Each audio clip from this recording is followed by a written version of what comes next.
What's up, Hollywood? Conor McGregor completely stole the spotlight at the BKFC press conference with one of the most outrageous promos we've seen in quite a while. True to his style, he grabbed the mic and cranked the energy all the way up. And of course, the comments section blew up. People were joking about his insane energy, saying stuff like, "He's on something." One fan wrote, "This MF turned into a pastor mid-promo." Another joke, "There's still people who think he's fighting again." Someone else added, "Unmatched energy. He'd beat Topuria easily if he came back." Another fan asked, "How much coke does he do in one sitting?" and added, "Energy drink press conference, McGregor is back." Some fans even joked that this was straight-up cinema. The Truth of MMA wrote, "Man, I really miss this dude in the UFC. Say whatever you want about him, but one thing is for sure, he is the best talker the MMA world has ever seen." Mr. Samuelson added, "It's been a while since McGregor spoke in full sentences like that. He is definitely back in shape. Now, whether you love him or hate him, McGregor knows how to create a moment, and this one was pure chaos. Just the kind of entertainment the BKFC was hoping for. So let us know what you think. Is McGregor truly back, or was he just having fun on the mic? Everybody wants to see him, and Jon Jones seriously wants to fight at the White House. And no, this is not a joke. A lot of fans thought that Jon Jones was. At first, everyone thought he was just trolling when he said he wanted to fight at the White House. But now it's clear he was very serious. Recently, Jones doubled down on this wild idea, posting, "Donald made his announcement on the morning of the 4th of July. I called the UFC headquarters that very same afternoon. I'll just leave it at that. America. Now that tickles my pickle." In another post, he said, "For me, it's about the opportunity to represent America at the White House. I don't care who I fight that nig. So whether it's Tom Aspinall, or even a surprise return of Francis Ngannou, this could be the most epic heavyweight fight in UFC history." Most fans still don't believe it'll happen, but imagine this, Jones versus Aspinall or Jones versus Ngannou in front of the White House. It sounds insane, but with Jon Jones, nothing is off the table. So, what do you think? Could this actually happen? We saw Jones, but we still don't know if he was serious. Is he not retired anymore? Is he back? You jump back in the pool. Manager Ali Abdelaziz recently confirmed on the Pound for Pound podcast that Islam's next fight will not take place in Abu Dhabi. Instead, it's headed to a major US arena, possibly Madison Square Garden. Both Makhachev and his opponent, Jack Della Maddalena, are on board with the MSG idea. Recently, Dana White also confirmed that if Islam wins the title, a super fight with Ilia Topuria is immediately lined up. Another massive fight would naturally be Ilia versus Islam as well. Abdelaziz explained, "I see Islam is obsessed with that fight. He's obsessed. And I tell him, but they both have to win more fights in their division first, right? That's kind of how you do it. They both run through their division, and then it's like, I've got to make this fight. That's what happened with Volk Islam, right?" He added, "Another scenario is if Islam moves up, and obviously if he wins the title, you immediately have a super fight with him and Ilia. Could that potentially happen? You have to see it. It's one thing to sit around. This is what the media always tries to do, talk about these fights before they happen, hypothetically. I don't like hypotheticals. These are just options if things play out that way, but you never know what's going to happen.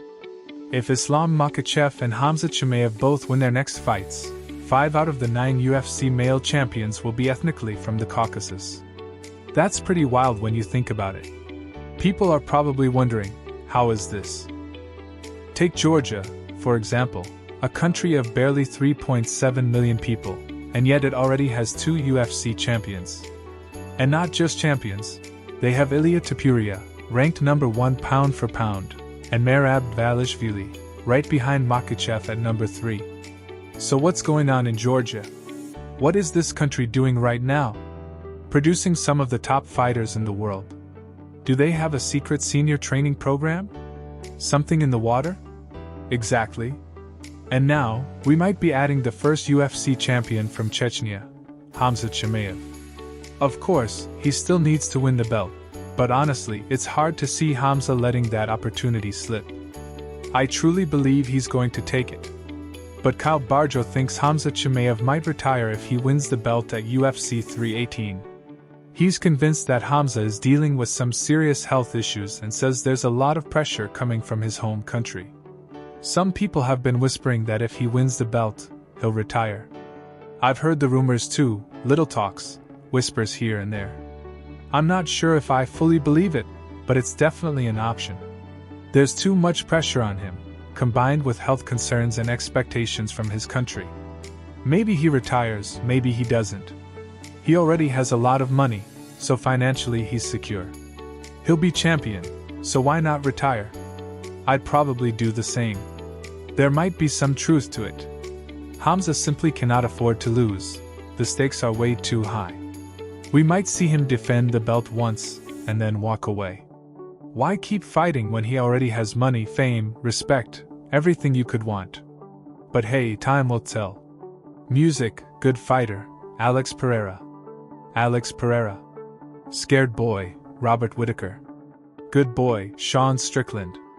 Sean. Funny guy, Conor McGregor. Showman. Merab Dvalishvili just had dinner with one of the top UFC bosses, Hunter Campbell, and made it clear he wants to get back in the octagon as soon as possible. He even shared a photo from the dinner on social media, saying, Merab Dvalishvili recently offered fans a glimpse into his mindset and plans for the near future, sharing more about a recent dinner with UFC boss Hunter Campbell. During the dinner, Merab told Campbell, I am hungry to fight as soon as possible. Stay tuned. From the looks of it, his next opponent could very well be Cory Sandhagen, a fighter known for his speed, striking, and tactical prowess. The potential matchup has already sent ripples of excitement throughout the UFC fanbase, as both athletes bring something unique to the octagon. Merab's approach to fighting has always been defined by his relentlessness.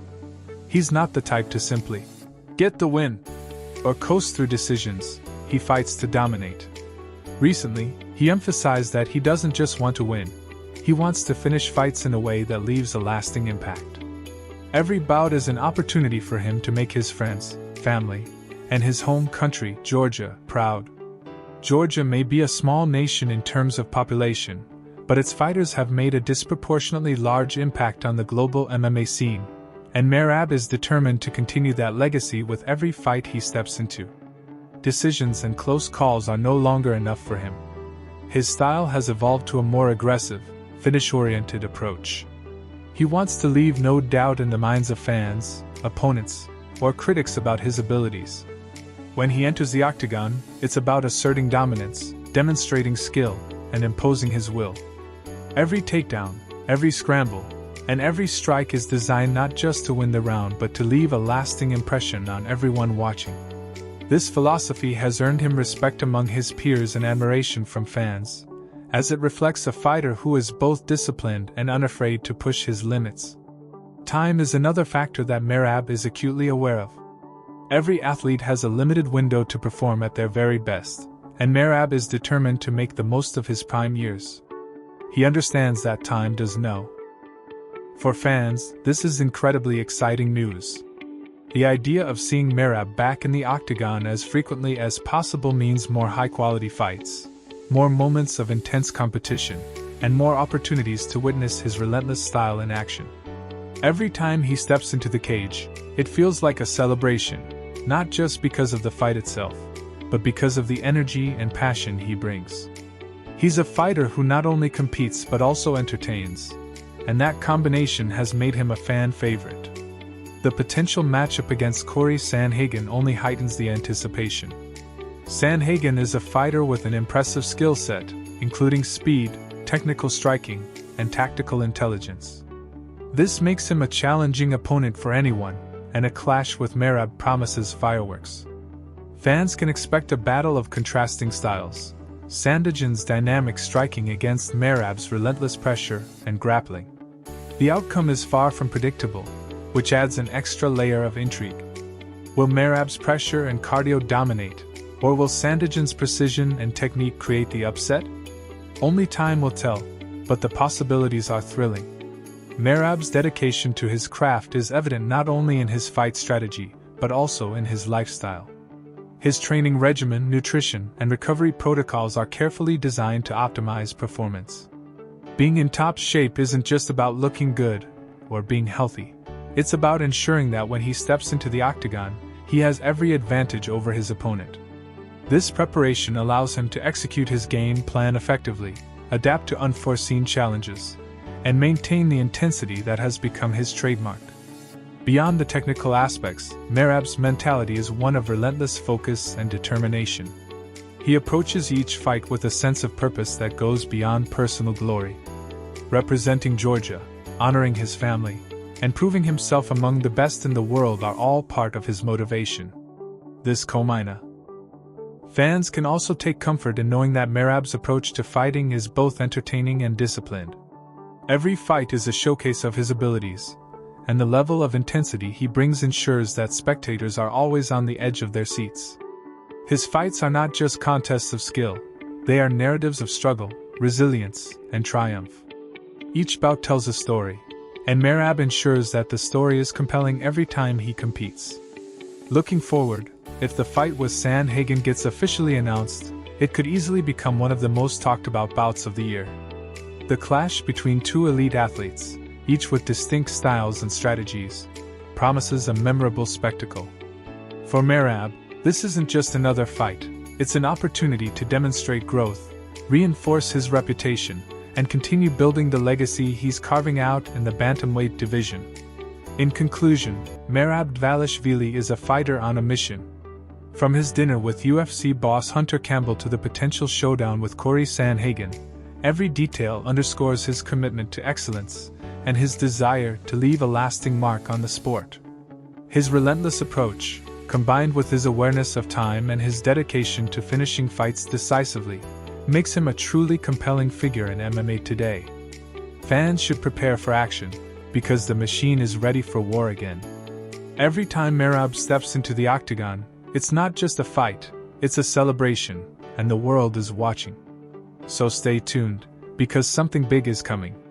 And before we wrap this up, let's give some love to Dustin Poirier, man. He promised he's doing everything extra to make this last fight the best one of his career. He wants fans to remember this trilogy with Max Holloway forever. I tried to get into the middle space of this last one, trying to do everything right, things I may not have done before, just trying to be extra, he said. I started my diet a few weeks before even leaving for training.